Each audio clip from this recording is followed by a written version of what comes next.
जम्मू कश्मीर की आइडेंटिटी की बात करते हैं तो कहीं ना कहीं वो हमारे जो जम्मू कश्मीर की खूबसूरती, हमारा एनवायरनमेंट, हमारी सीनिक ब्यूटी, हमारे आबशार, हमारे जंगल, हमारी ज़मीन उसके साथ जुड़ी हुई है। एक आइडेंटिटी तो इन्होंने हमसे गैर कानूनी तरीके से तो हमसे वो उन्होंने छीन ली, मगर अब जो हमारे पास बचा कुचा है, जो हमारी ज़मीन है, जो हमारे जंगल है, जो हमारे पानी के वसाइल हैं, तो हमारा एनवायरनमेंट है, हमारा जो भी हमारी यूएसपी है, जिसके लिए जम्मू कश्मीर बिलखुसूस वादी मानी जाती है पूरी दुनिया में, तो उसके ऊपर बड़े खतरनाक बादल मंडरा रहे हैं। 3 प्रोजेक्ट उनका मैं खुसूसी तौर पर जिक्र करना चाहती हूँ। एक तो राजौरी बारामूला हाईवे प्रोजेक्ट जो पाइपलाइन में है, दूसरा जो रिंग रोड प्रोजेक्ट है जो गालंदर से लेके गांदरबल तक है, और तीसरा रेलवे का जो एक्सपेंशन हो रहा है। तो ये तीनों प्रोजेक्ट ऐसे हैं जिसमें हमारी लाखों कनाल, हमारी जो एग्रीकल्चर लैंड है वो इसके जद में आ रही है।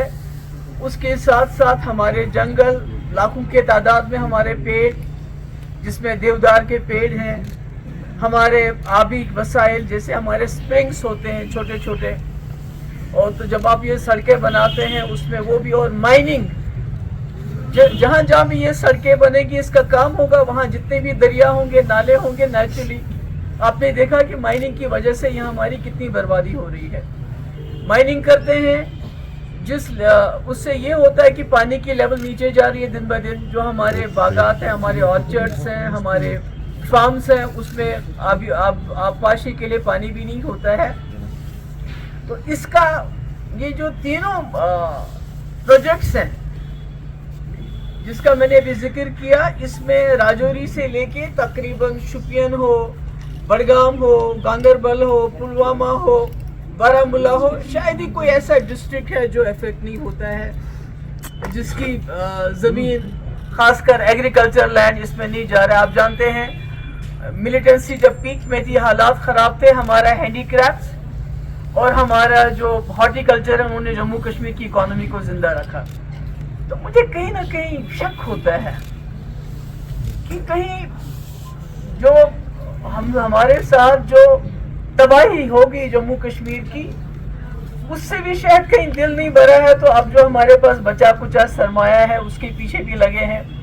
आपकी डबलिंग जो बारामूला बानहल रेलवे लाइन का करना चाहते हैं, बारामूला उड़ी, सोपोर, कुपवारा, अवंतीपोरा, शुपियन, अनंतनाग, बिजवाड़ा, पहलगाम। इमेजिन कर लीजिए पहलगाम जो हमारी टूरिस्ट जगह है, वहाँ भी रेल को लेना चाहते हैं, और वहाँ भी कई गांव ऐसे हैं जिनके पास जो जमीन है सारी इसके अंदर आ रही है।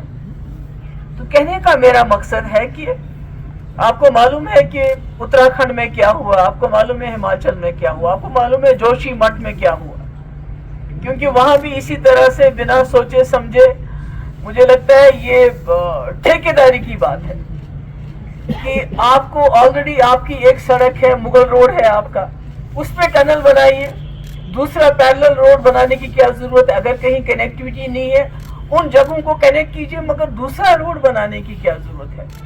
रिंग रोड की बात कीजिए आप, तो 500 मीटर दोनों तरफ से लोगों से कहा गया है कि कोई कंस्ट्रक्शन नहीं होगी। कंपनसेशन भी मूंगफली के दाम दिए गए। कहते हैं कि जब कोई कानून यहाँ लाना होता है जिसमें आपको पता है नीट, जिसमें 50% बाहर सीटें जाती, इसी तरह से कई कानून जिससे हमारे नौजवानों का गला काट दिया गया है, उसमें वो कानून लगते हैं जो 370 खत्म करने के बाद है।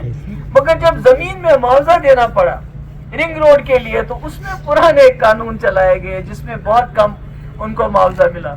ऊपर से टाउनशिप की बात हो रही है। मुझे याद है आज तो सरकार है उमर साहब की, तो हम तो उनसे ये गुजारिश करना चाहते हैं कि आपसे हम बड़े कामों के बारे में नहीं कहेंगे। 370 की बात हम आपसे नहीं कहेंगे, क्योंकि हमें लगता है कि 50 सीटें होने के बावजूद, 3 मेंबर पार्लियामेंट होने के बावजूद आप में वो शायद जुर्रत नहीं है, पहले भी नहीं थी, आज भी नहीं है। मगर कम से कम जो आप बचा सकते हैं یہ ہاؤسنگ اربن ڈیولپمنٹ کا ہے پروجیکٹ ہے, یہ آپ کے پاس ہے ڈپارٹمنٹ. یہاں کون سی روڈ بننی ہے, کون سی نہیں بننی ہے, ٹرین کہاں چاہیے ہمیں, کہاں نہیں چاہیے, ہمارے کسانوں کا نقصان نہیں ہونا چاہیے, ہمارے آبشاروں کا نقصان نہیں ہونا چاہیے, ہمارے انوائرمنٹ کا نقصان نہیں ہونا چاہیے. اس کے لیے تو یہ سرکار کام کر سکتی ہے نا. تو ٹاؤن شپ کی بات ہے, اس ٹاؤن شپ جو بن رہے ہیں ہمارے لوگوں کو اجازت نہیں ہے, آدھا کلومیٹر تک وہ کوئی کنسٹرکشن نہیں کر سکتے. آپ نے ان کی زمینیں لے لی, کوئی دکان بناتا, کوئی ہوٹل بناتا, اس کو وہ اجازت نہیں ہے. مگر آپ 30 ٹاؤن شپس, ایکسلشیئر کے مطابق 30 ٹاؤن شپس, جس میں 1,20,000 کنال زمین چاہیے آپ کو.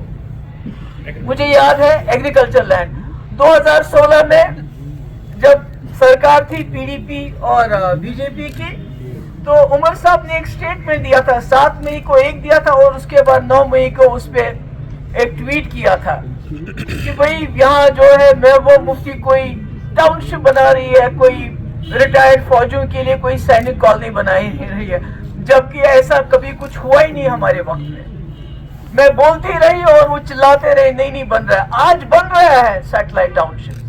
ہم جاننا چاہتے ہیں عمر صاحب سے, حالانکہ ان کے ایک ایڈوائزر نے تو بیان دیا کہ یہاں کے لوگوں کے لیے بن رہی ہے, مگر ہمیں بتائیے کون سے یہاں کے لوگ جن کے لیے 30 ٹاؤن شپس بن رہے ہیں.